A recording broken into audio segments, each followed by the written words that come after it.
All right. Welcome to another episode of George Directs Coffee. Today I have my friend, brother, and fellow artist, The Confused. Welcome. Cheers, brother. Welcome to my humble abode.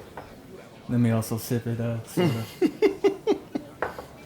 All right, so for those followers that don't know, I gotta explain why you have a mask. Just for legal reasons, in the world of street art and vandalism and all that great nonsense that is, just protecting his face for now.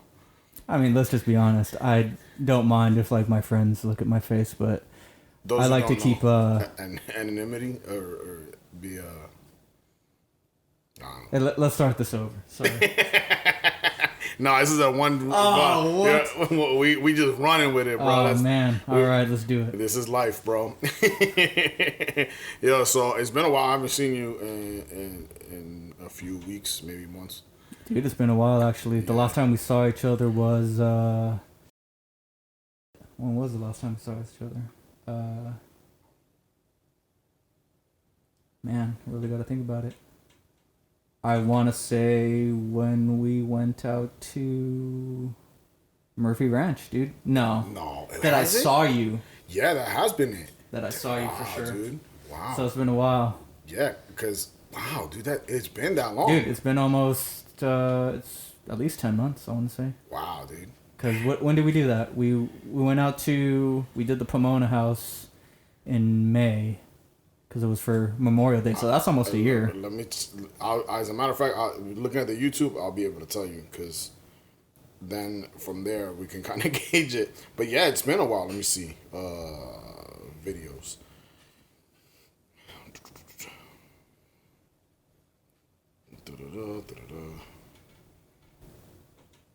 Nine months ago. Wow.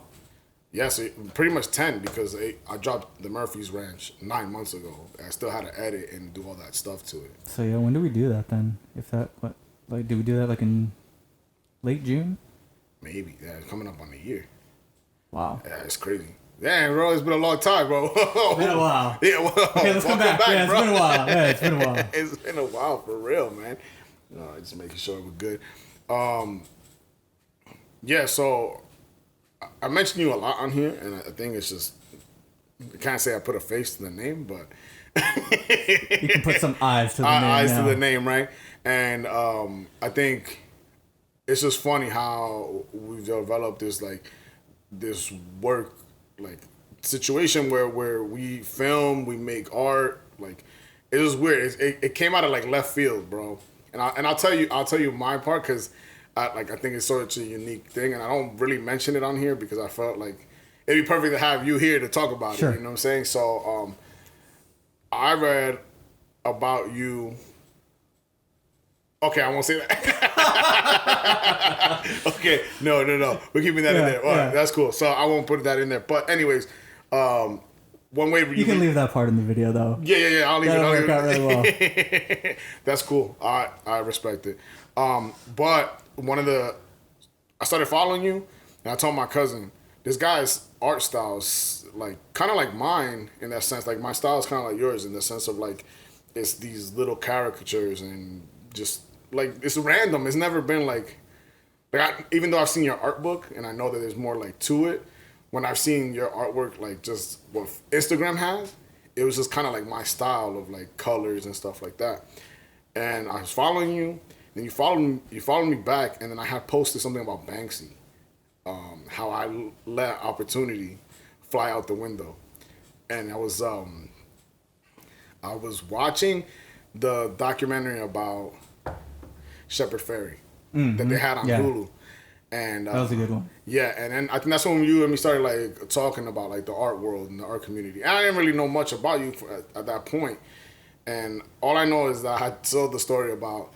There's a thing called the Broadway Bomb, and it's a longboarding event that they have in New York. I was in the middle trying to get into the Marines, and I had to keep a clean record, and they were bagging people up because it's an illegal race. And I stumbled upon this street vendor that was selling artwork that that I thought was fake Banksy artwork, and I didn't buy it. It was like $60. I didn't buy it. It turns out it was real. It was really him. It was really a Banksy product, and some people sold theirs for well over $100,000 for a piece of street art. Even though we all know where the rat comes from, you guys, you know that documentary, but Yep. But long story short, you reached out, and I was like, yeah, I like this, but my passion is really filming, which led to Complex Con. And that's, it was cool. It was crazy because it was just like, we clicked right away. Like, you were just like, have at it, bro. Just. Well, the one thing that, at first I didn't put two and two together, that when you bought some shirts from me originally, which thank you, again, that's what kind of started this all. Yeah, which I still have. And then, I don't know. I just saw you started filming, and so I realized, well, I'm going to be doing this event. I thought to myself, I know how to edit and do video, but I was like, how much better is it going to be if I have somebody following me where I don't have to think about it? And you started posting stuff about your videos, and I was like, dude, this is the perfect opportunity. Yeah. I think I really thought about it, and it was just like, you bought some shirts from me. You obviously like what I do. You're supporting me. Like, how can I give back in a way that, hey, it might not me be buying something, but how can I include you in my world? And it all came together, man. The universe, bro. Yeah.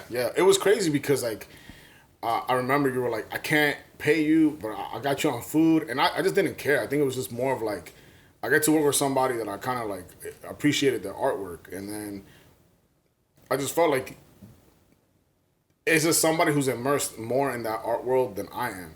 So finding somebody that's like, they could kind of just open my eyes to certain things that goes on. So like, even though we shot that video and the video came out recently, the Blaze Pizza video, it was an experience. Like I was running around with my gimbal, like trying to make things work, bro. And it came out great, man. Yeah. I was really happy with it. Yeah. It was fun. Like a lot has changed. It was a different apartment, What I'm saying? Well, I mean, dude, everything's changed since then. I mean, our friendship has grown into something like really tight knit. We have collaborated on more projects. Yeah. We have a bunch of stuff in the pipeline with other great artists. Shout out to them. Yeah, it's crazy because like, even though they've been like few and far between, like they've been major projects. You know what I'm saying? Like the Murphy was like, it came, like. It wasn't like right away. Like stuff started coming like little by little, and we've had recordings that will never see the light of day because it was when it dealt with coffee. You know what I'm saying? It wasn't my coffee, but it dealt with coffee. Which it was crazy because I was moving from that little apartment to here, and in the mix of that, I had to shoot over there to go film it. Oh, that's right. Yeah. That little fake talk show, whatever. I'm still annoyed at the fact. Hey man, that's pre-COVID, so we don't talk about those times. Yeah, I was just like, but see, even back then, I only had one camera.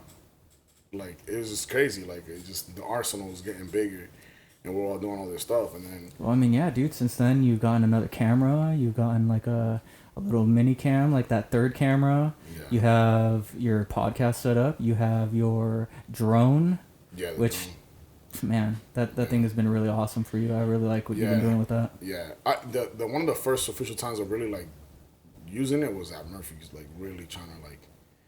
That's why I got those aerial shots. Oh yeah, that's right. And I won't ever go through there again. That was like the most brutal work to go down there. Man, dude, I ended up stupidly taking, what was it, like 30 pounds of paint, and I didn't even use a quarter of that. That was so dumb, but it was a fun day nonetheless. Yeah, no, it's definitely like it's something, it's memorable. You know what I'm saying? Like it's just that like I don't know if I want to do that walk again, but like because those steps were crazy. Like, oh yeah, what was it, the 500 plus steps? Yeah, but they were so narrow, like and steep. Like I was wrecked, bro. I came home, I was wrecked. And did we meet up by your crib? That day, what? I think we did. We met up by. Damn, it's been that long, bro. Dude, it's been a while, bro. Yeah, it feels like it was yesterday, to be honest with you. But I mean, good and bad, I guess. Yeah, given... yeah, the situation. I got you, bro. I do want to speak a little bit about. I noticed this, and it's because I see it on your arm, and I always forget to ask you if it's all right. The 3 stars.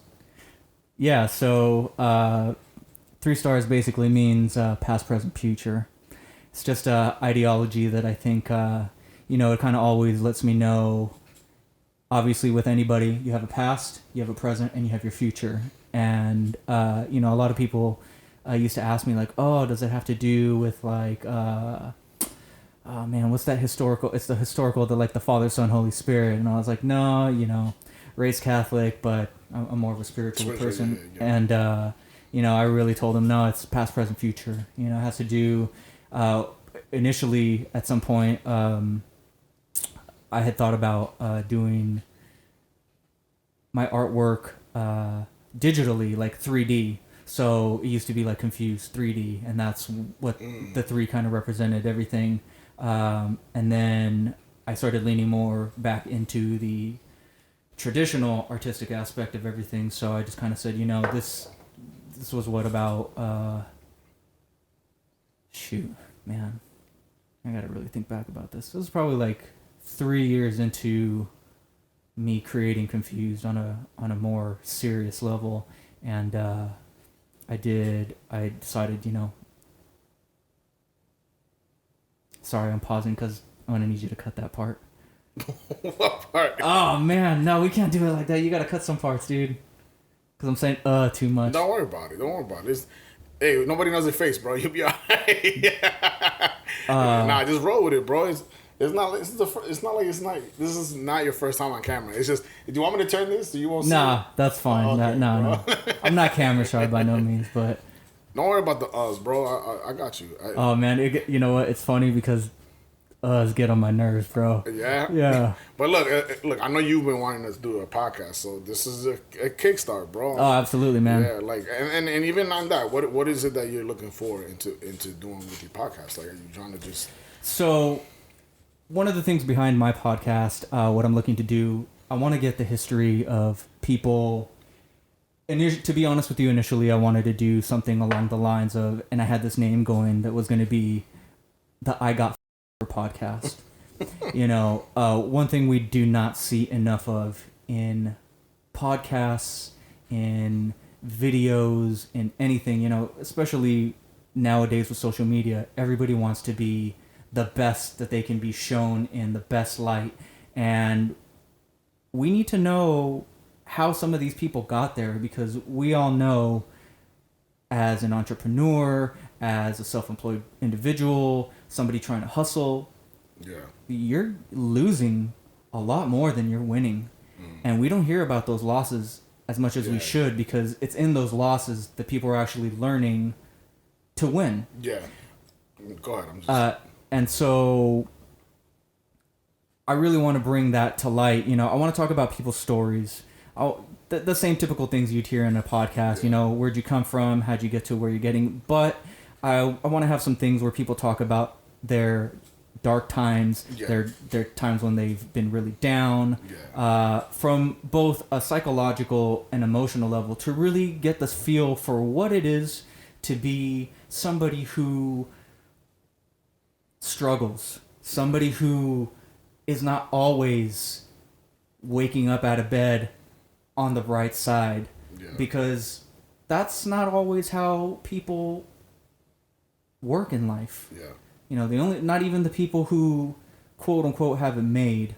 And what I mean by that is, mommy and daddy money, silver spoon, even they have bad days, and sometimes worse than what we can ever imagine. But even with those type of people, there's a story to be told. And I think it's really important that we hear those things. So that's dope though. That's dope concept, because what it is. Everybody wants a success story. Nobody wants to hear the trials and tribulations that goes through, people's minds. And I think, like, I've been vocal on certain things on my older platforms. The Unknown NYC, when I had that running, like, I was vocal about, like, depression and things about suicide, and just because it's human. You go through it, you know. Like people keep your coronavirus out of this apartment, bro. No, I was just being gassy from the top, not the bottom. But no, I think like it's a good move because I think people they want to see the success, and I always quote this tweet. It was one of the people that worked on Twitter who says 10 years of hard work and perseverance will make you look like an overnight success. Absolutely. And I believe it's true. Like and I say it all the time, maybe you've heard it, but I talk about a 2-year theory. I think when you really start grinding it out, there's like 2 years of like heavy suffering. And I'm not saying you become successful at your 2-year mark, but I think the wheels of motion like really start like rolling in your 2-year mark where success is bound, or you do become successful, or you start finding your pattern, your so it's pretty much the 10,000 hours theory. But to me, I think I've looked at people's success, and you always hear, oh, my second year. I find that in common with a lot of people who've made it to wherever they're gonna make it, you know. And then speaking about like people who are silver spoon thugs, as we call them in New York, I like the story of Steve Aoki. That guy works. So his dad owned Benihana. Yep. And his dad was like, "You want to do music? I'm not giving you money." So he went in debt. He put 90 grand. It was like 10 people in a 1-bedroom apartment, and they just threw parties and they just music, and boom, now you have a guy. You know, it sounds simple, but I'm pretty sure there was days where he was in the bathroom checking himself, like, what am I doing with my life? You know, when you look in the mirror and you're alone and nobody else can tell you who you are, like, you just look into the mirror and like, damn, yo, like, where am I going? What am I doing? Like, and you go, I just showed you a video. You know, I don't, the reason why I haven't posted it is because I still feel a certain type of way about it. Not that it needs to be redone. It's just, I felt like a lack of creativity. I felt down. I felt slightly depressed. I felt unmotivated. I needed to disconnect. And that's my trip. The day of my birthday, I went to Joshua Tree. So that video is a reflection of that. Because I felt like I was doing too many things, but I wasn't happy with what I was doing. Oh, I can understand that, man. You know, when I got out of college, my last portfolio class, that teacher grinded out of us. Like, that was the first time I had ever felt like designer burnout because, I had been working for 3 months straight on these portfolio type projects. And on top of that, that was like at a time when I was really doing really well. I was in about 10 or 15 stores, and I just was kind of working overtime, like trying to do school and like personal work. And after I was done with that, I didn't design anything. I didn't even nothing for about 2 months, 3 months.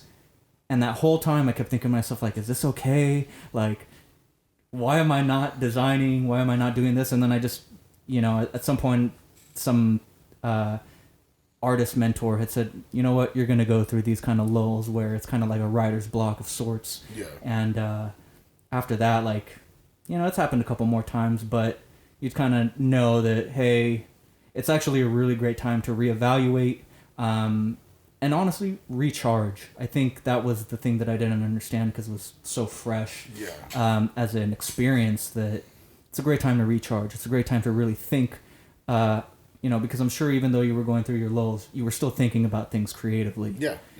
In a certain aspect, maybe not like physically getting into your programs and, you know, doing your editing, but you were still thinking about it. So I get it. Yeah. I also think it's important to decompress. It's important to find your balance. You know, nobody's gonna carry that for you. Nobody's gonna show you how to do it. You just got to do it and figure out what works for you. You know, I enjoy filming. Like, that's my happy place. The same way I like roasting coffee. Like, that's my happy place.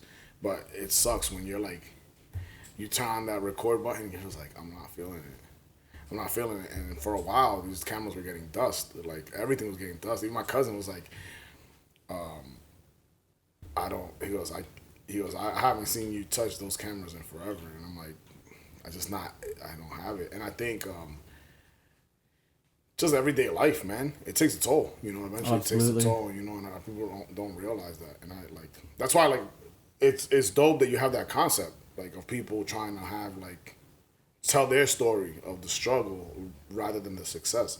Because, you always get, the club edit. You don't get the extended version. Oh, absolutely. You know the one saying? thing that I actually personally don't like about a lot of podcasts, especially, say, some figure who gets on a lot of different podcasts and, you know, maybe as a fan of any one individual, you want to hear a different story and you get the same story every show, and I want to hear something new. Yeah.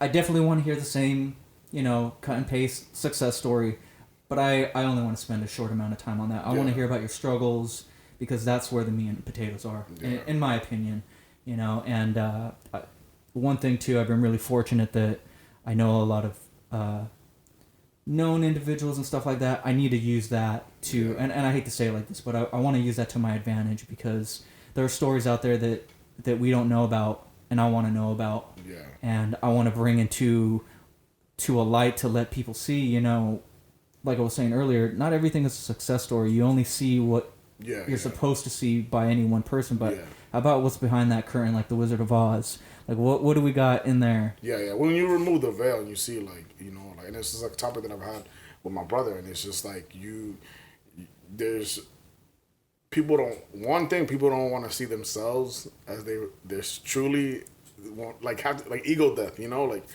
but it takes a big person to, like, understand those falls. And, like, I have someone that I plan on bringing on here where a story is going to be told that eventually will help other people in the situation they're in. And I, like, right now it's in motion, so I can't really speak on it, but, like, I think that's important, because we stray away from a lot of this stuff. A lot of people have, like, just the podcast is a podcast. Like, I know, like, I joke around with my cousin because it's like coffee, Bad Bunny, and cryptocurrency, and I do get I get feedback, but I also don't want to just solely be that. You know what I'm saying? Like, that it brings you to the dance, but you got to be able to, you know, like, these, like, fighters. 1, 2, 3. 1, 2, 3. 1, 2, 3. You got to know how to, like, maneuver and bring other information and stuff like that regarding, like.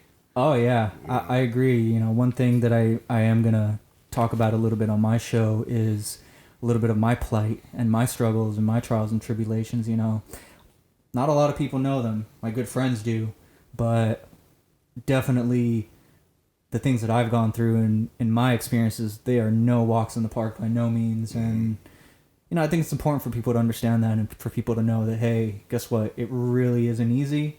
Even you know, in a lot of ways, I like to think that I'm pretty blessed, number one, to be breathing another day, but to be able to feel comfortable enough to want to talk about it. You know, there's a lot of people that don't feel comfortable talking about their past, their traumas, and I'm not saying I'm going to be, you know, putting my heart on my sleeve, so to speak, but it's important for people to know, at least from a,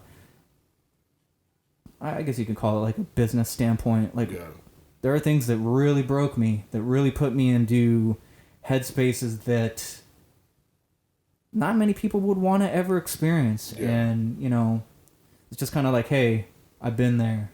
It's, you know, it's like that old Dr. Dre song, I've been there, I've done that. Yeah, like, it's crazy because it's like, heavy topics are usually frowned upon. Oh, absolutely. But then there's also a market for it. So it's weird because you got that, like, gray area, and it's just like being able to just speak.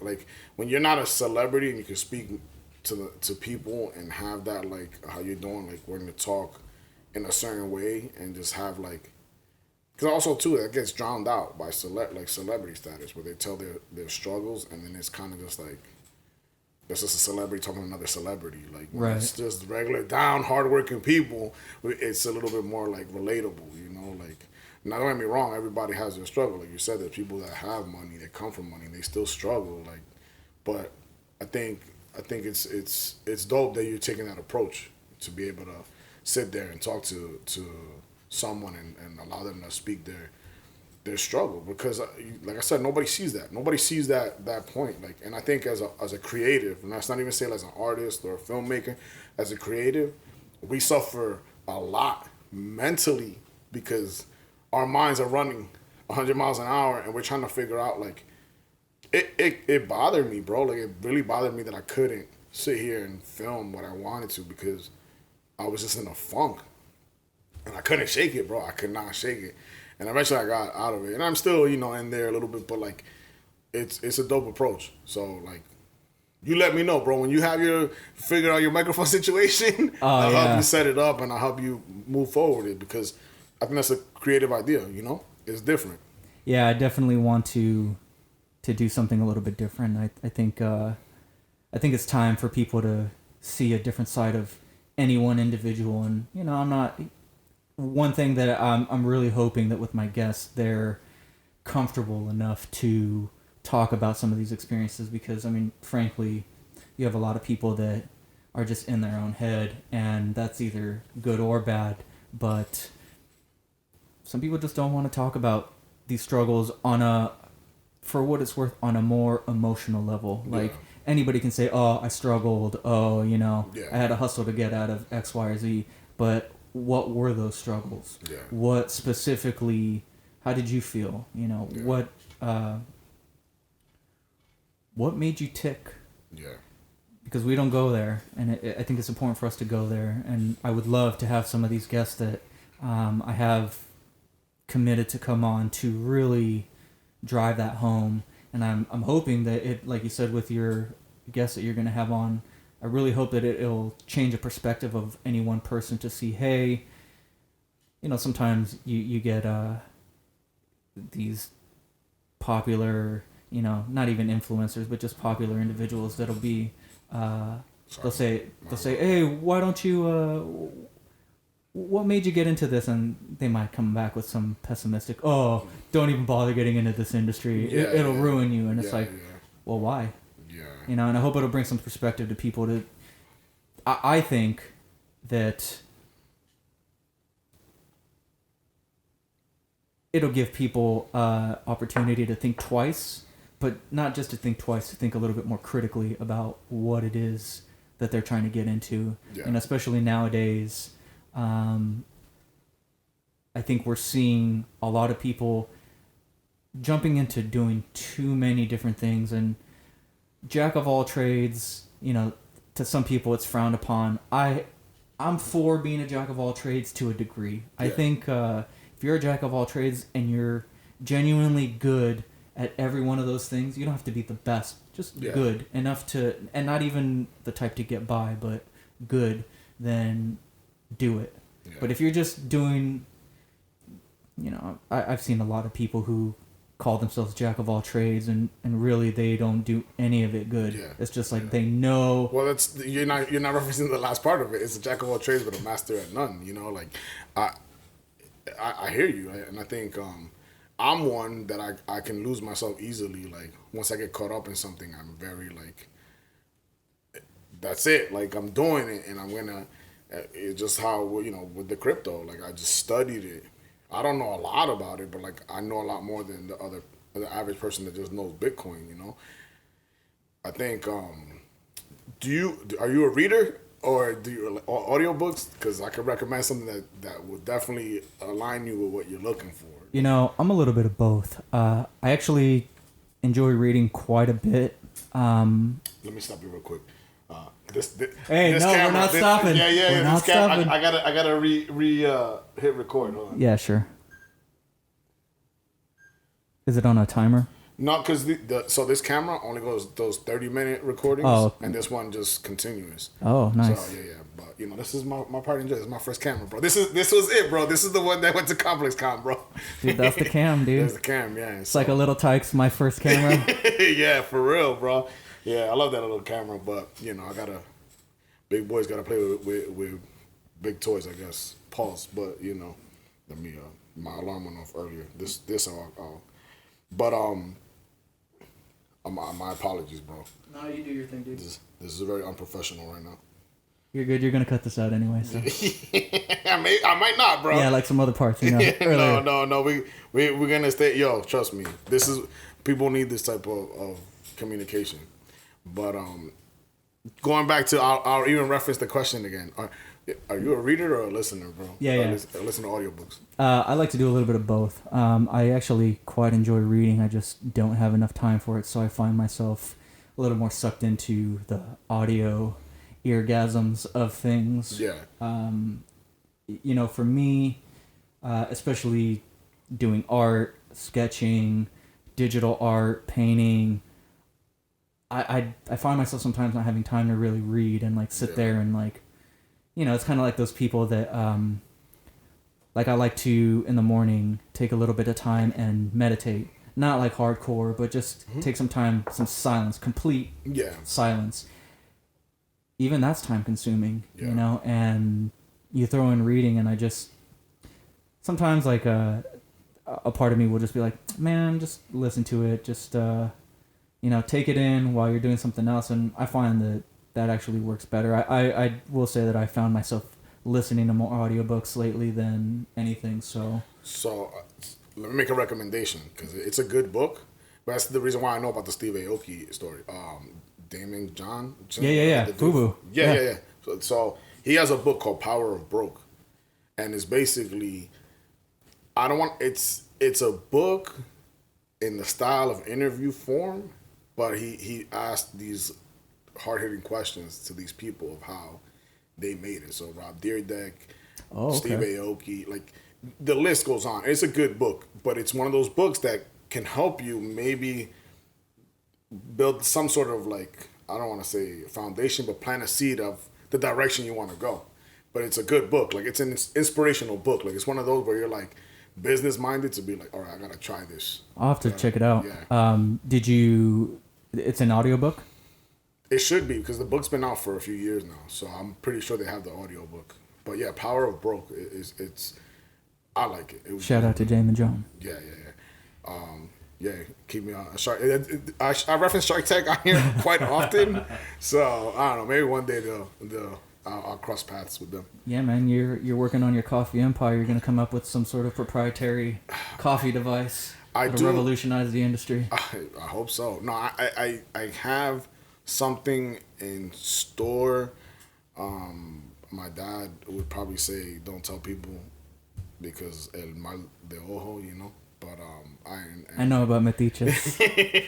but I've been thinking about something for a while that still deals with coffee. That's not.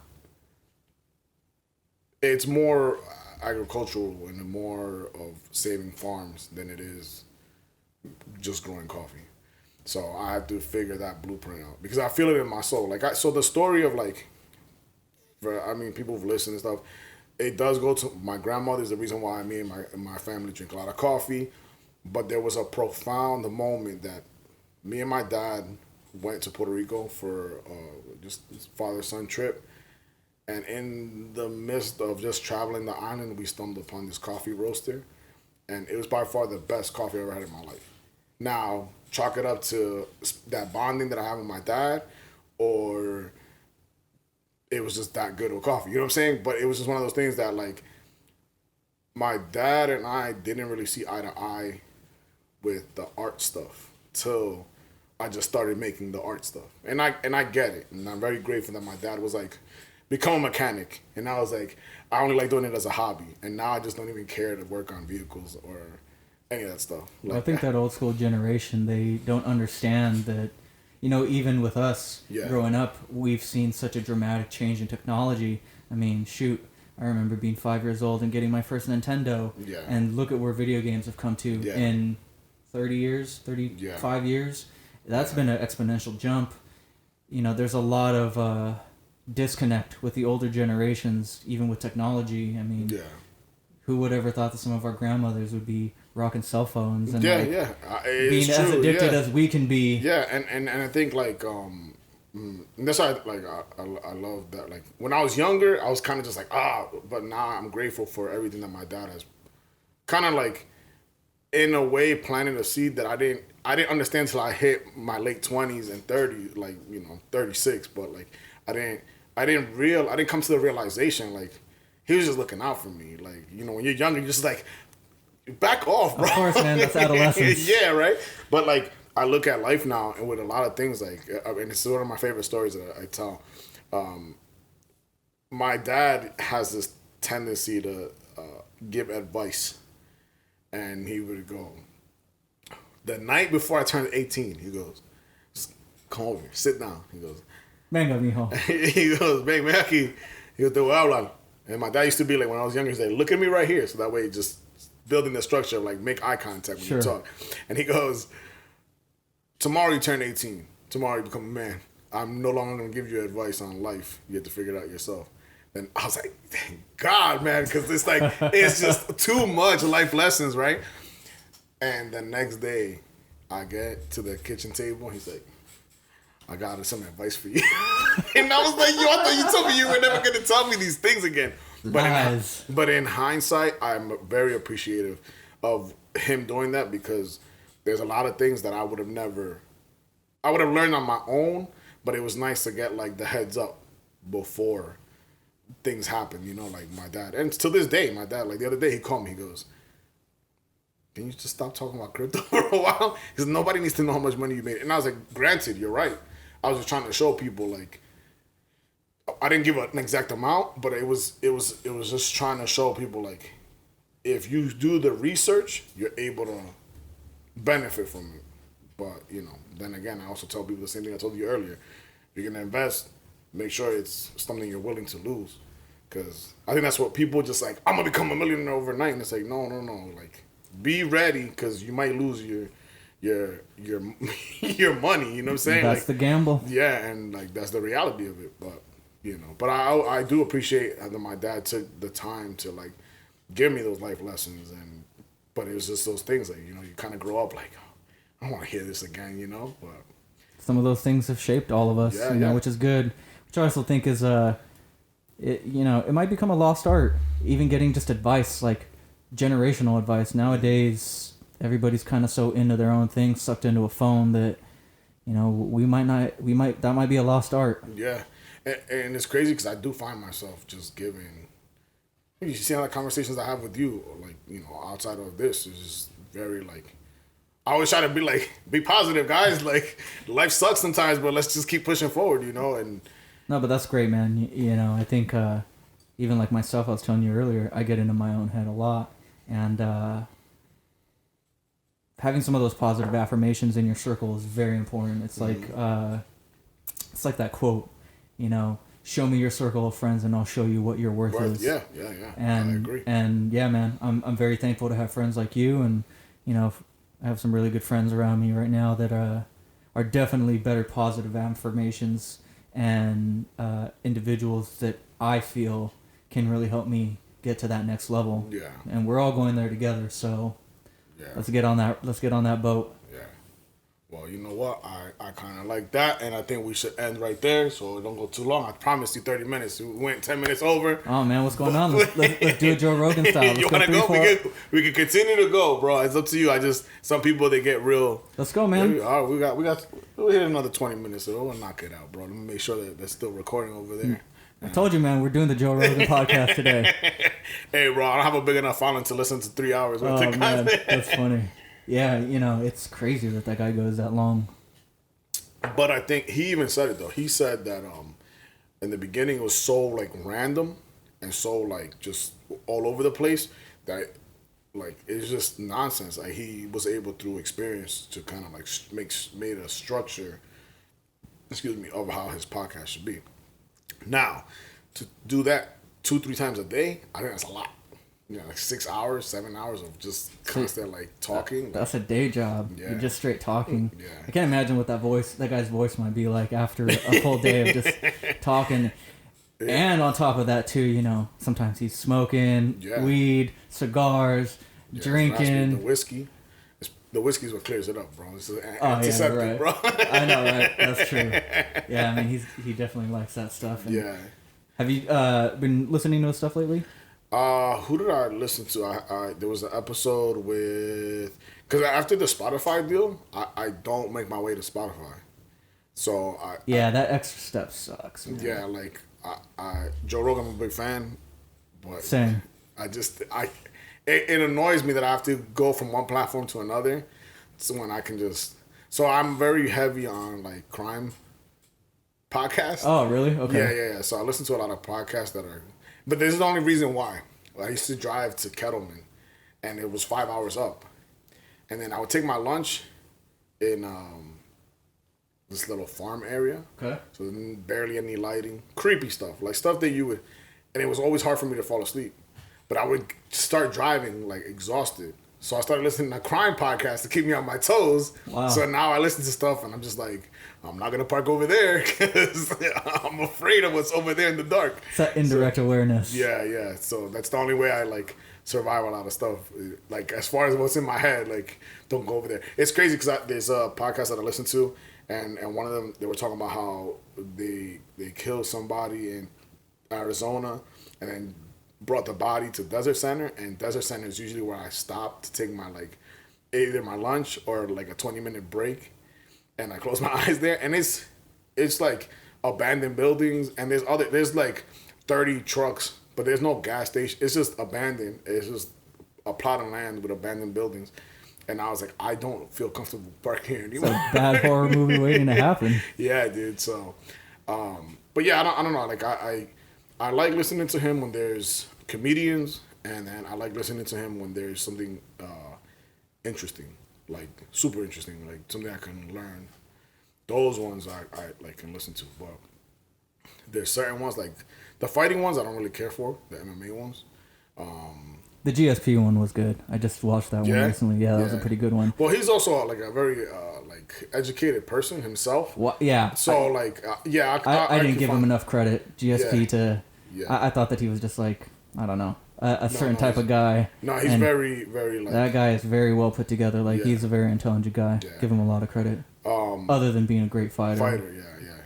Yeah. But like when it comes to like a lot of fight talk, I don't get too heavy into it because it becomes repetitive to me. Absolutely. Like, so I like having stuff like... the one I listened to was the Action Bronson one. That was a good one. Yeah, that was a good one. I did watch that one. But it was also like repetitive in the conversation that I kind of just like, all right, bro, like end the episode, because he's been on there before and it's been like hilarious. Just I like the funny stuff, but I also like when he has somebody like Mike Baker, who's a former CIA agent. I watched that one, but the last one was too monotone, too like serious that I was like, I'm over it, bro. Like, yeah, I that's like one thing that I really like watching Joe Rogan for my own, like I'm trying to, learn a little bit more of the long form conversations just to see how stuff lulls. Man, sometimes when his stuff lulls, it lulls really bad. So, and it's like my the dynamic of my cousin and I right now is getting better. Like in the beginning, it was kind of just like, like we were trying to figure out like what way to go, and then now it's starting to pick up. So I think it's just the more you do it, the better it gets. It's just like anything, But yeah, I like my biggest thing right now is comedy and crime. Is my go-to. Because even like the ones that you put me onto, like what's the one with Stable? Business of Hype. I can't get in. Like I listened to the Shepard Fairey one, and I think I tried listening to another one, and I was like, I can't do it. And then there's some good ones, man. Yeah. Maybe I'll give it another try. And then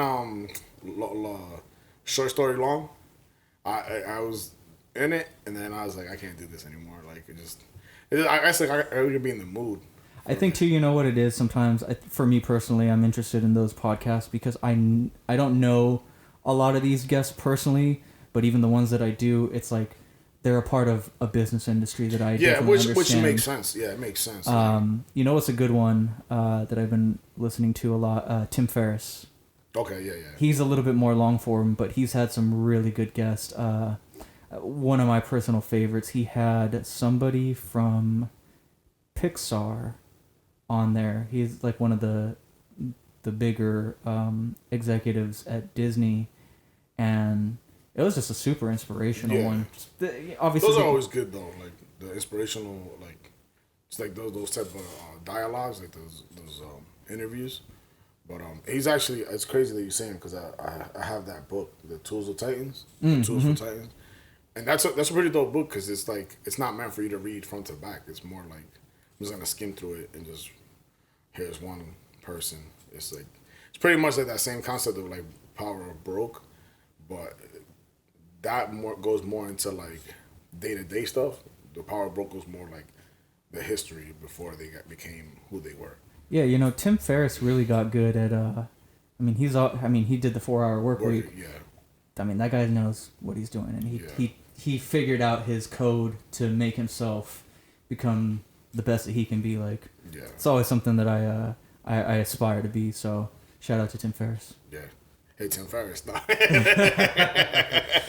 no, it's crazy because it's like you're trying to like really copy stuff, but you try to emulate certain things, you know, like when it comes to like podcasting. Like, I think everybody just tries to be Joe Rogan, but it's years of you know what I'm saying? He's been doing it for a long time. More than a decade, I think. Yeah. And I see with me, like I like short form because attention span of people is short form. Like I listen to My Favorite Murder, and it's two comedians. They don't make fun of the thing. They joke on like the person who committed the crime, or like just regular punches and stuff. But they're very serious on what they talk about. But the first like 30, 40 minutes is just regular chatter that I'm just like, bring it to the good stuff. Oh, so it's like that's how the format is. You know that you can fast forward. Yeah, I know that for the first anywhere from 30 to 40 minutes, it's gonna be just regular chatter of stuff, and then they go into each story. But it's a great podcast. It's like one of my favorite ones. And then I listen to Sword and Scale, but that's like heavy, like too heavy sometimes. Like where I'm just like I gotta turn this off. Like, oh wow. Yeah, and Sword and Scale is very. There's a lot of phone calls, like the audio, 911 audio. There's live like audio. real life. Yeah. Like actual 911 calls. Yeah. That you like that pertain to that particular story. Oh wow. Yeah, it is like heavy. Like fair warning, anybody who listens to Sword and Scale is not for the faint of heart. Like it's, and then Crime Junkies, and I like Crime Junkies because it's two women who break down one story, but it's 30 minutes. So those little like quick, like that is a quick listen. Yeah, sometimes I don't need a long, like maybe I'm breaking down my set at work, and that takes me 15 minutes if that, and clock out. Maybe I don't want to start a podcast that's 2 hours long and then have to stop and continue it the next day. Yeah, you know. So I like certain things that are short form, kind of like work out in that, and like that the benefit of that. And then I tried listening to some coffee inspired ones, and it was too technical. Like you turn the cup at 30 degrees. And I was like, yeah, I can't. I'm not listening to instructions right now. Yeah, I get that. Especially when you're busy. It's like, you have to rewind it, and then you're just like, oh man, why am I listening to this right now? So like I've tried. That's why I was like, this is more just, the idea was behind this is like to go into like how we shot the vlogs and stuff like that, you know? So, but yeah, dude, I like, I don't know. It was something that I never like really put too much into when it came to like listening to podcasts. Like I think I started listening to them 4 years ago, maybe 4.5 years ago, and I just fell like in love with like just because I enjoy audiobooks and I enjoy music, but sometimes, man, you just need something like you need something that's gonna engage, like it's gonna give you something to think about. Sure. It's like, oh, okay, yeah, like this makes sense. I'm the same way. Yeah. I find myself actually listening to more podcasts nowadays than music. Yeah. And like I actually was thinking about that the other day. I was like, you know what? You really do. A lot of the music that I listen to, even when I'm working on stuff, I don't know, something about it, like crazy enough, it just feels distracting. Yeah. Like for me, I love heavy metal music. I love heavy music. Mm-hmm. And sometimes I get so sucked into listening to like, oh, how's the drummer, playing his drum on this track that I lose focus of what I'm working on. And sometimes it's just easier to hear somebody talking. Yeah, I like it when I'm driving because it's just there. Like, unless I'm like really tired, then I'm gonna put like bring me the horizon. Oh yeah. Even though their style of music has changed, I don't know if you listen to the last album or if you can even listen to them, but the last album was just the last two albums have been very poppy instead of like that I do know. Yeah, so I'm like, I'll give it a try, but they're like, I guess this last album is part of like a trilogy and it's supposed to be all different sounds.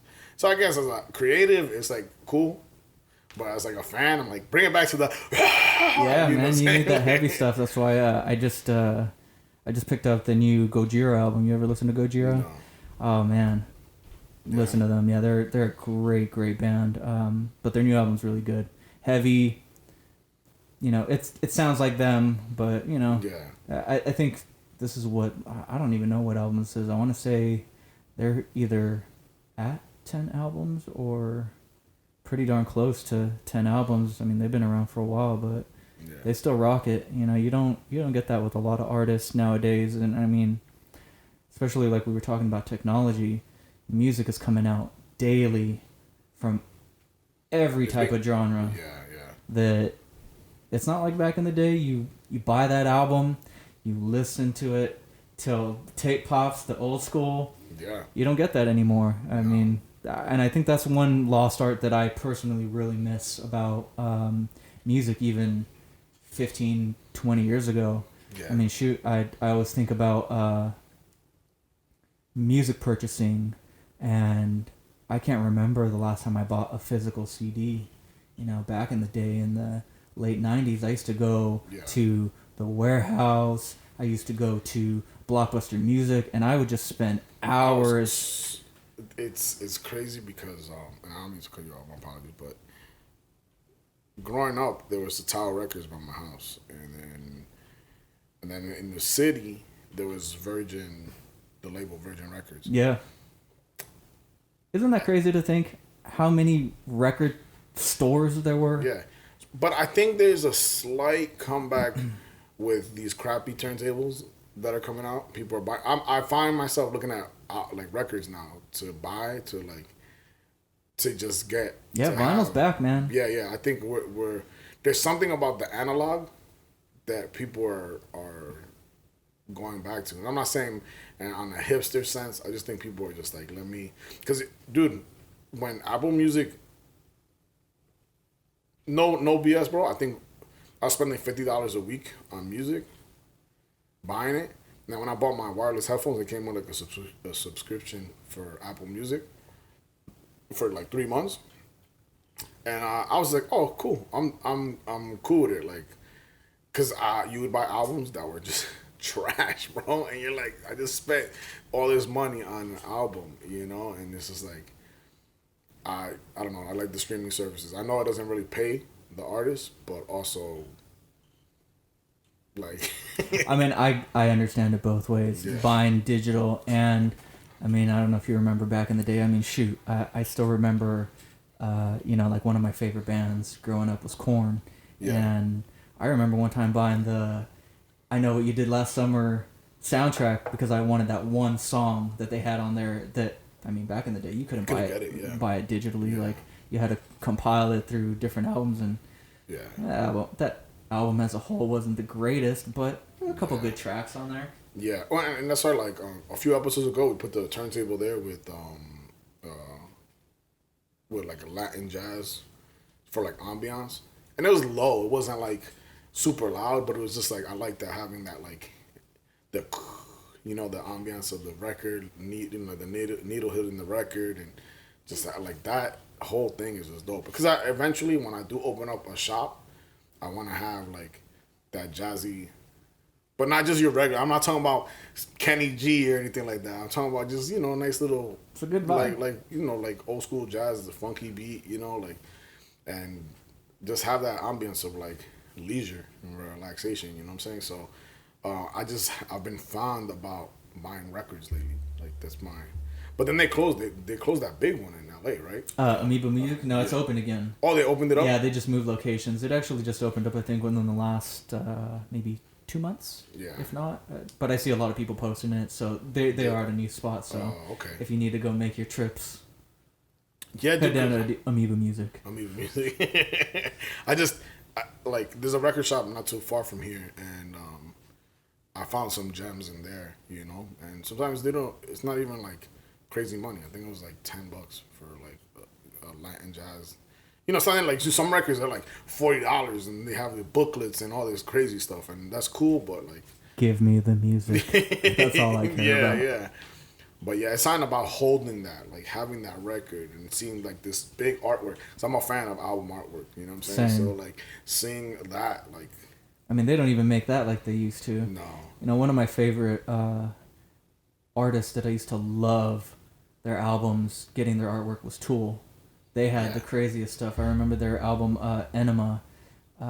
They had a, you know, the normal cover was like that. It was like the kind of static TV with their signature Alex Gray eyes, and if you flipped the booklet a certain way, like one of them was them sitting in a living room, and their lead singer Maynard, it was basically with his legs over his head to make it look symbolically like he was sucking himself off. Yeah. And you know, that cover they had was like a motion cover, so you could move the CD plastic a certain way, and it was just like somebody had to think about that and like the creative direction of that. You know, their album 10,000 Days had the 3D lenses on there, so you could look at it like oh man, what's that word? I can't remember the terminology for that, because it wasn't like traditional 3D. They were like regular lenses, but you know, again, you don't really see that anymore. You just buy the album, you listen to it, and kind of go on your way. That's the one thing I think I miss about traditional CDs is you're losing a certain creative aspect of it now. It's and I'm just gonna take this moment to say, Sep, I love the album artwork always. I always gotta plug them in there, but I'm gonna show my age right now. But you remember, like, it was dope getting a CD, but it was even like it was cool to have the real CDs. Where you put it into the computer and had like the extras. Yeah, the extra stuff. You know, like you just went real old school. Yeah. AOLCD.com days. Yeah. But like, it's crazy because I do love artwork. Like my favorite, I have two favorite album covers, and that is King Crimson, the 21st Schizoid. Oh man, I mean all those old metal. Yeah, but that painting of the guy, like, oh, you know, like, I have the record. It's in New York, but I love just like having. I want to get it framed, and it's just I love that artwork. And then Janelle Monáe's Arc Android. I don't think I've seen that one. The Arc Android album. Let me show you. Yeah, while you're doing that, I'll talk about some of my old school favorite album covers. You know, I really loved Iron Maiden. You know, it was kind of crazy when I first got into Iron Maiden. I was like, man, what is this crazy artwork? You know, I really thought that, it's funny, I really thought that they were like, let's see. That's cool. Yeah, there's something about, that's really cool. Yeah, there's something about that image that I kind of find very unique, because it's kind of based on the Metropolis. Yeah. The Metropolis movie. Yeah. Yep. So I kind of like, I was like, oh, that's dope. It'd be just for the artwork. You know, I love the album. The only album of hers that I actually like. But, just those are the two like albums that I feel like I need on my wall, because there's just something about them. But you were saying, I apologize. I already forgot. No, it was. I just brain farted. It was. Well, we were talking about album covers. Iron Maiden.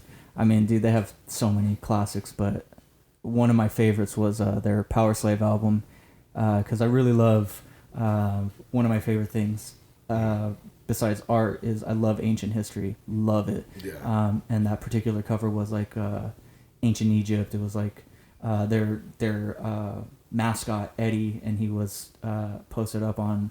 I think it's actually inspired by the tomb of King Ramses, one of them. I think I can't remember if there's more than one, but ancient Egypt. That's like my favorite period of history. I love just the mystery, the mystery and the history. Not to be. Yeah. No, I got it.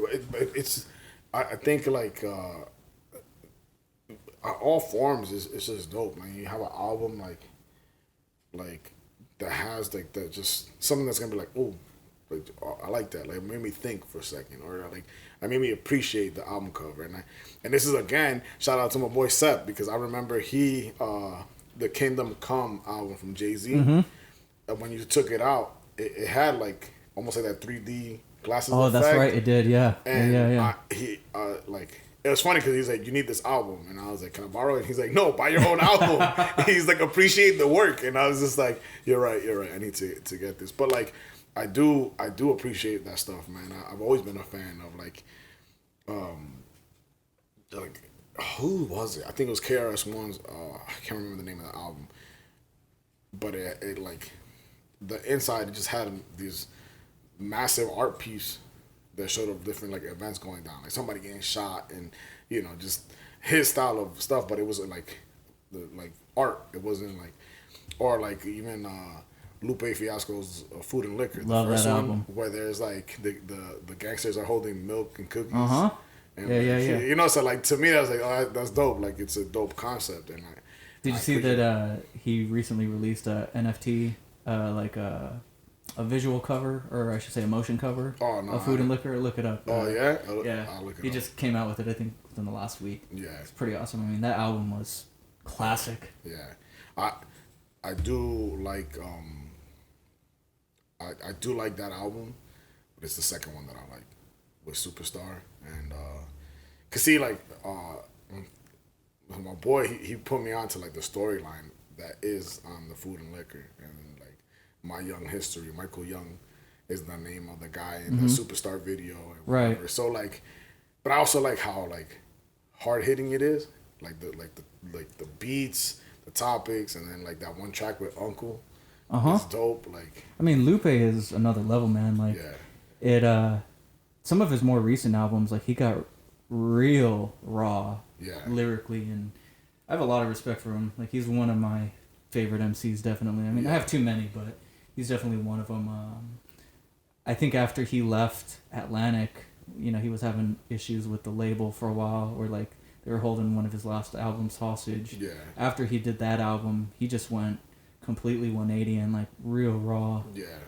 It's kind of a shame. It's kind of switching topics. So like Laser, it was alright, but like Tetsuo and Youth, that was a dope album. Man, he went off on that album. Yeah. That was a good one. The whatever the single was where he sampled it's a French song. I can't remember the name of the track, but man, he went off on that album. Yeah. I just think lyrically he paints a picture that you can see. Yep. Like he's nasty at painting that picture where you're like, oh, okay. Like, I mean, we need more MCs like that. Nowadays, these MCs aren't painting any pictures. They're just mishmash. It's just feel good music.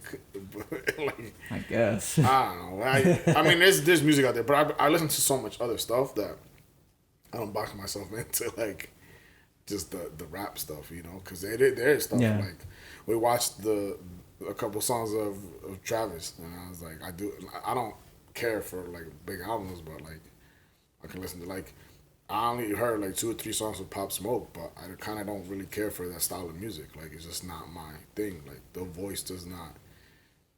But I like other stuff. I tend to just go back and listen to old.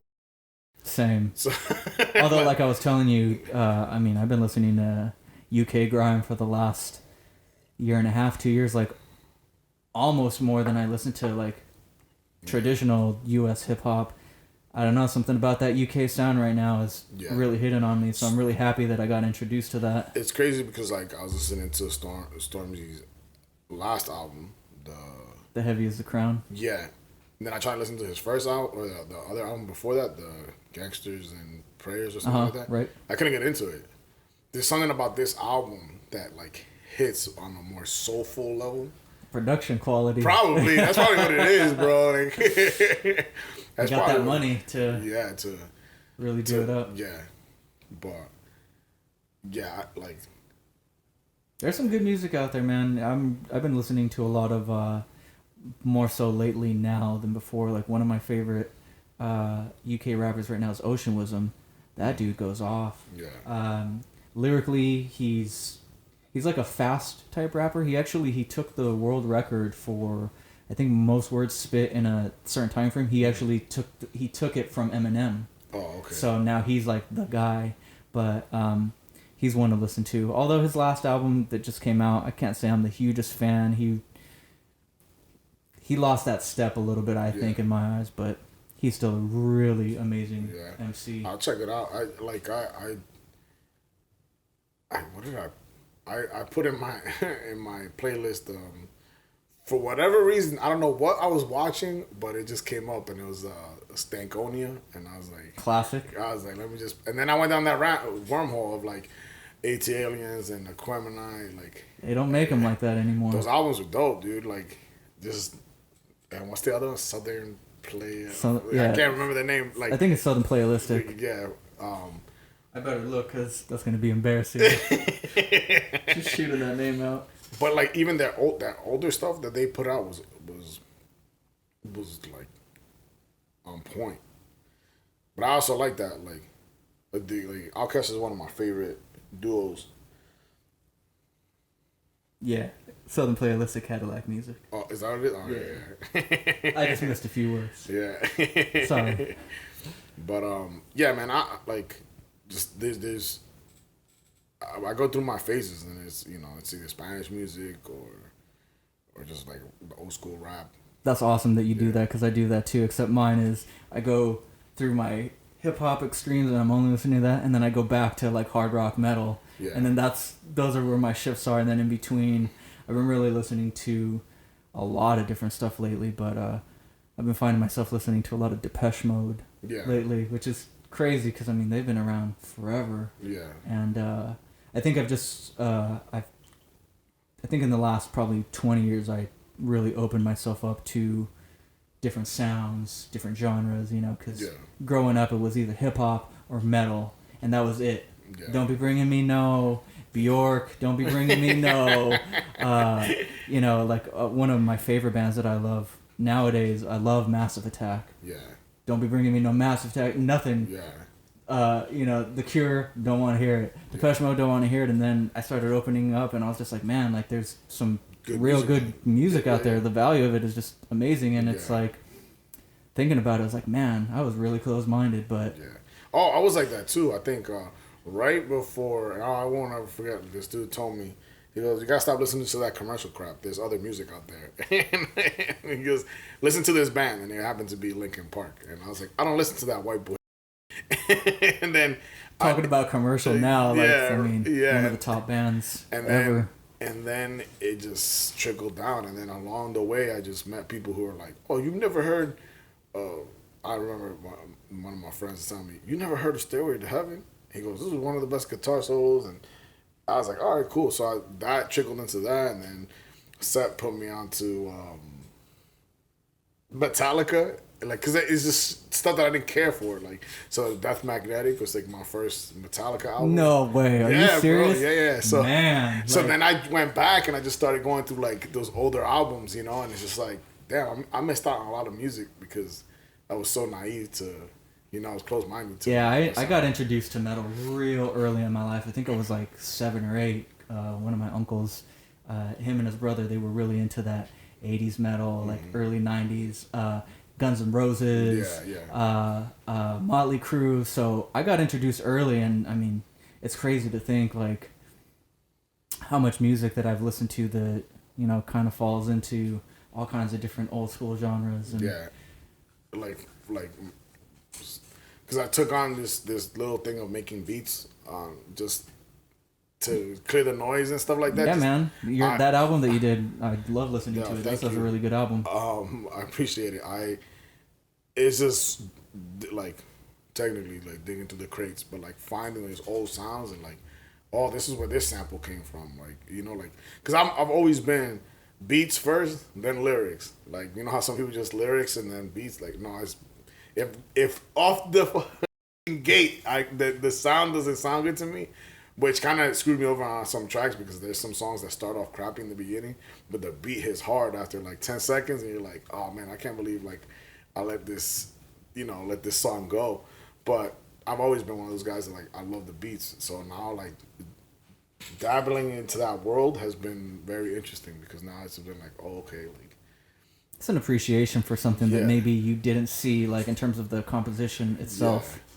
Yeah. So I've been like just studying up on that, and like, but there's bands out there that I'm like, oh, this is where that sample came from, like, or I heard this song when I realized this sample, like, well, my cousin put me on to some African jazz musician, and then when I was listening to it, I'm like, oh, this beat is that realization is a good feeling when you're like, oh, this beat was sampled for this track and so on and so on. And then you go and like you do the reference or like the comparison, and you're like, oh, dude, that's awesome. Like how they were able to chop that up.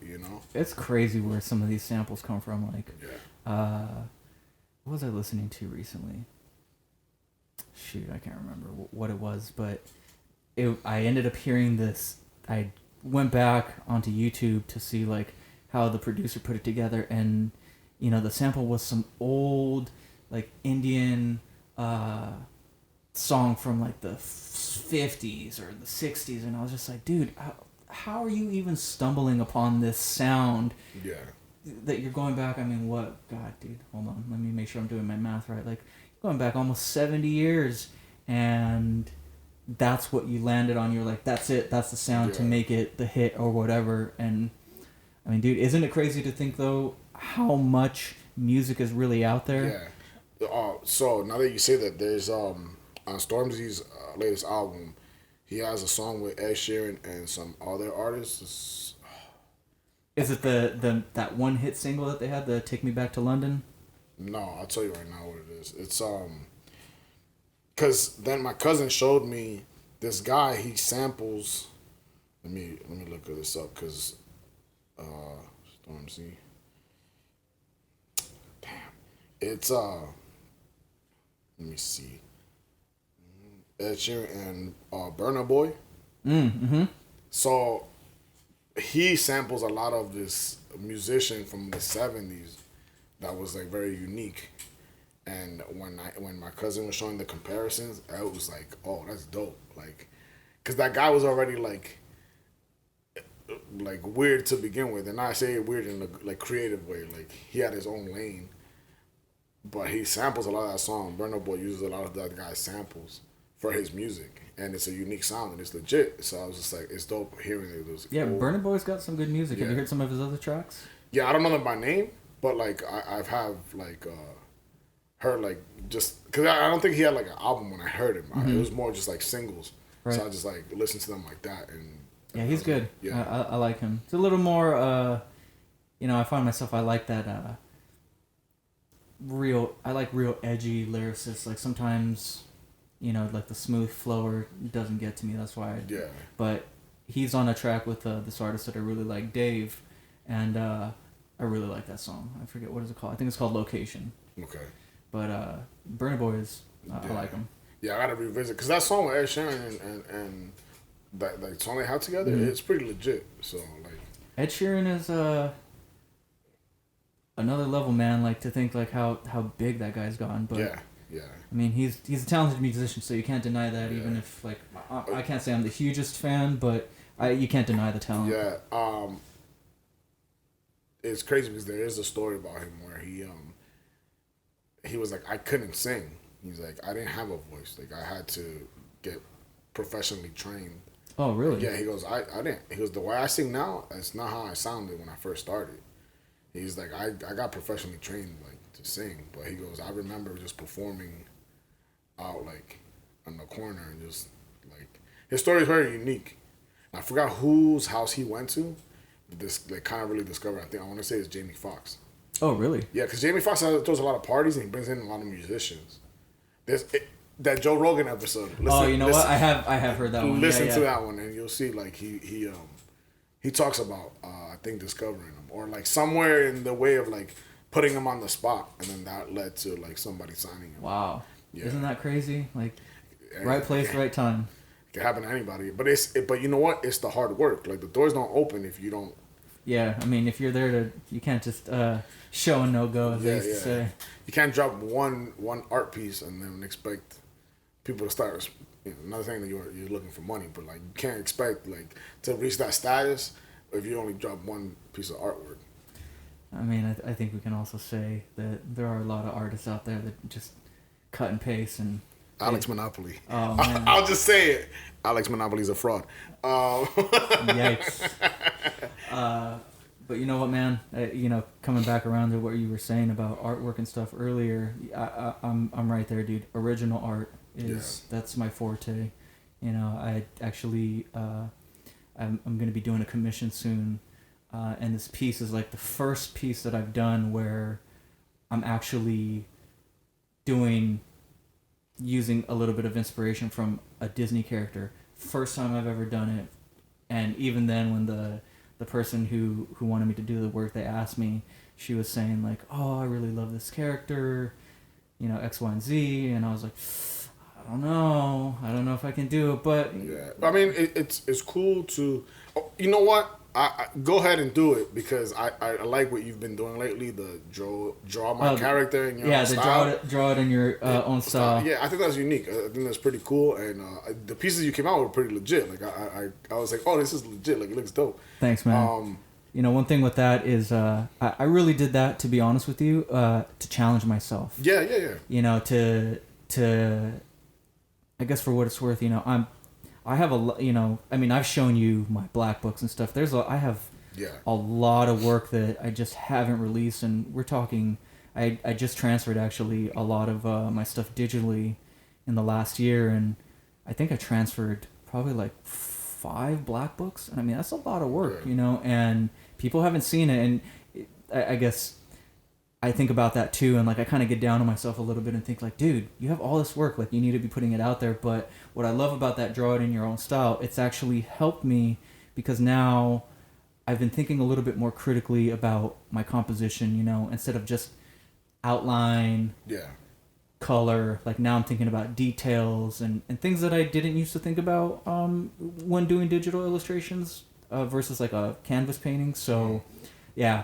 That draw it in your own style has been really good for me. It's dope. I just seen them and I'm like, oh, this is different. Like, right? It's different. Yeah, it's cool. It's cool seeing it, and I think what you showed me earlier was pretty legit. So I think like just going that process. Like I like to draw, I like to doodle, but like my character came out of boredom. When I'm bored, when I'm frustrated, that's when those characters come out. So it's because I don't act on it, I don't practice it. Like it's just I only know how to do the same figure. Like I'm not good with showing movement or creating like a hand, but it's just one of those things. Like I seen the ones that you did, and I'm like, these are legit. I like these. So I would say go with it because, give Mimo his respect, Alex Monopoly. Mimo's the shit, dude. Yeah. That guy, he's kind of going off topic a little bit, but dude, that guy is a veteran. Yeah. And not just as an artist, but he's been in the industry for a minute. Like a lot of the old 80s and 90s things that you would buy in the store are his artwork. Like I remember Mattel like hired him as their artist, and he had your Richie Rich, your Casper, your was it Scrooge McDuck.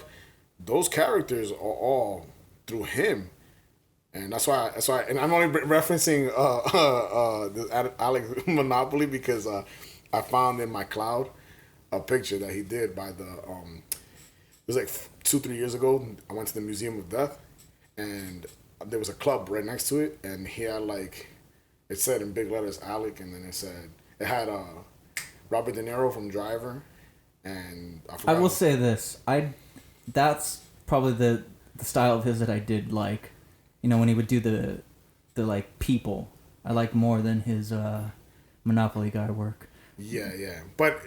And I mean, I haven't followed Mimo in forever, but it's funny to see when he breaks down the comparisons of like night and day, bro. Yeah, like see his hand, like he was breaking it down. I was like, dude, give the man his respect. But I mean, I haven't seen anything from maybe because I don't follow like Alec Monopoly at all. Right. I don't know. I feel like this is the time to say it. But like those are iconic characters that were created by somebody. And they needed somebody who was hip and young to kind of go and money. Yeah, to like go ahead and. But then it irks me because right when it like at the height of that, everybody was trying to draw the Monopoly guy. or Scrooge McDuck or Richie Rich. Still are. Yeah. See, I'm far removed from that. Like that. There is a lot of artwork out there that is inspired by those characters, and yeah.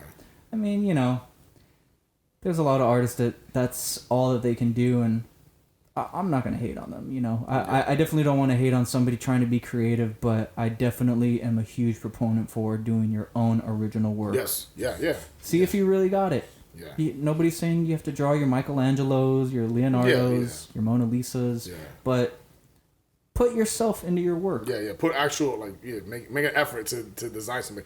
And that's the thing. Like I'm not a drawer. Like I'm a doodler. That's how I will proclaim that to the day I die.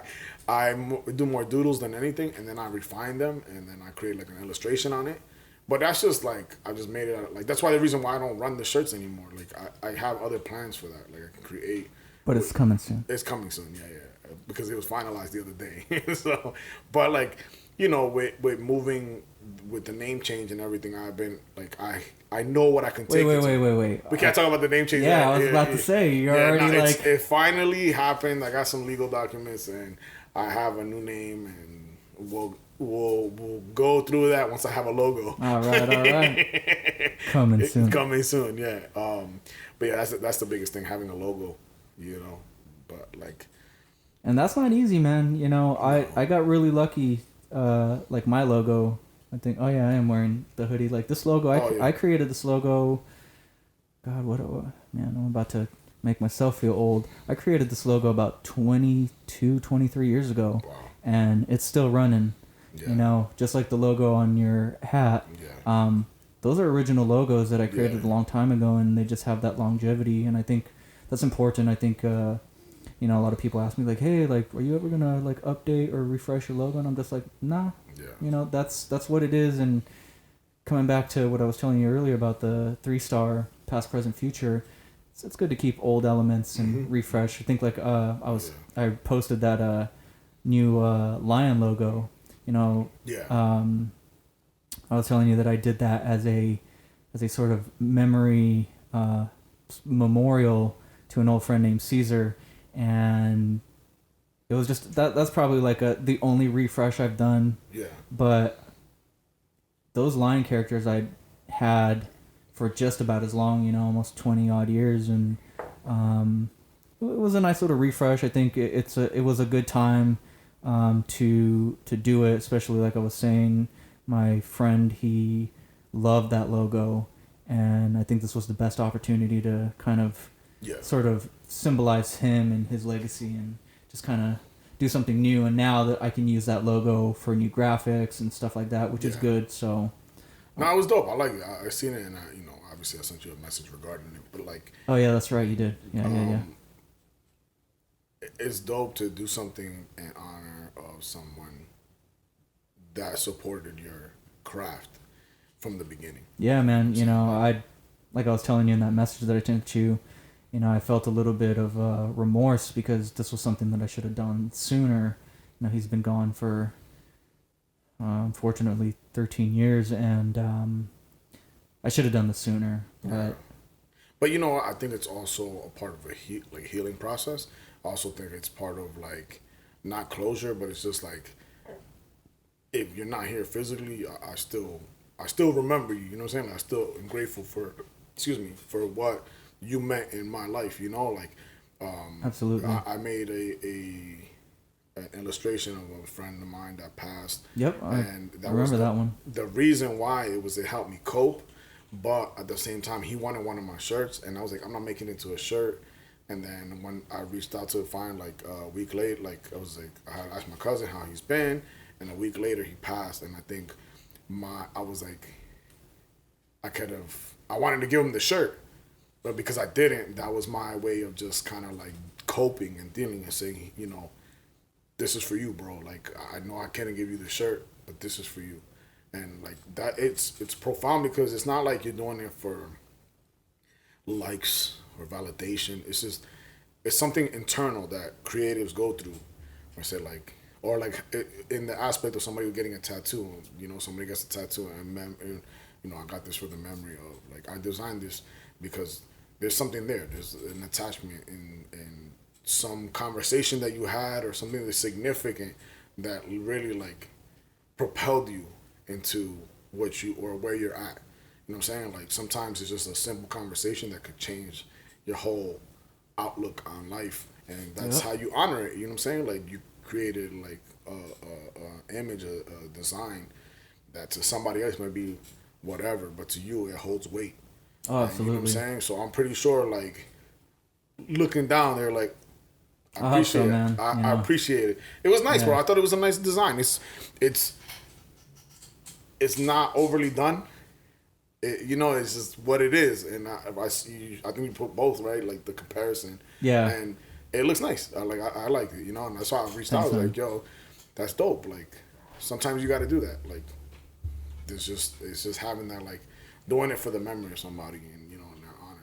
Well, I think I also did it too because when I work with that icon, it's sort of a motivator too for me to think like how thankful I am to even be able to not just be an artist, but also to have that responsibility that I can create something in somebody's name. Yeah. And that's kind of one of the things too is I know when I'm using that icon, it'll be a memory of him and it'll keep him on my mind, like to keep pushing. Yeah. And I think that's important because I think you do, I call them judges. They're in The Alchemist. It was.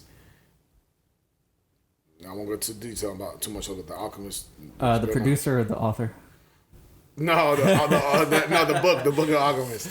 But like the main character meets the king of Jerusalem. His name is Melchizedek, and I think like you meet these people in life. They're in your life for like a blip, like real quickly they're in your life, and then they leave such a profound like idea or meaning to your life that you carry that with you. You know what I'm saying? Like you meet these people that are cool. Like I said, we call them judges. So there's no rhyme or reason why they came into your life. They just happen to pop up, told you what they needed to tell you, and then they're gone. And it's just like those people, cherish those people, value those people, because those people sometimes come from a world of hardship, or they come just as like the words that you needed, the words of affirmation, the words of, like to be like you're able to do this, go and do that. I had somebody tell me not too long ago, or a few years ago, tell me, you speak about having people follow their dreams, but what about yours? And that was like, wow, dude. And I was just like, you're right. And that's how I started the shirts. Because he's like, give me a date when you're going to do it. And I was like, he never cared. He never, the chip is done. We got a minute here, bro. Uh-oh. Hey, so let's end this podcast. Here we go. So, no, that's actually a good note to end it on, man. Yeah, so, put a date to something and do it. Yeah. So with that being said, my friend, thank you for coming. Cheers. Guys, I appreciate you guys for listening. This is a long one, but it is a good one. George Directs Coffee, episode 17. Peace. Peace.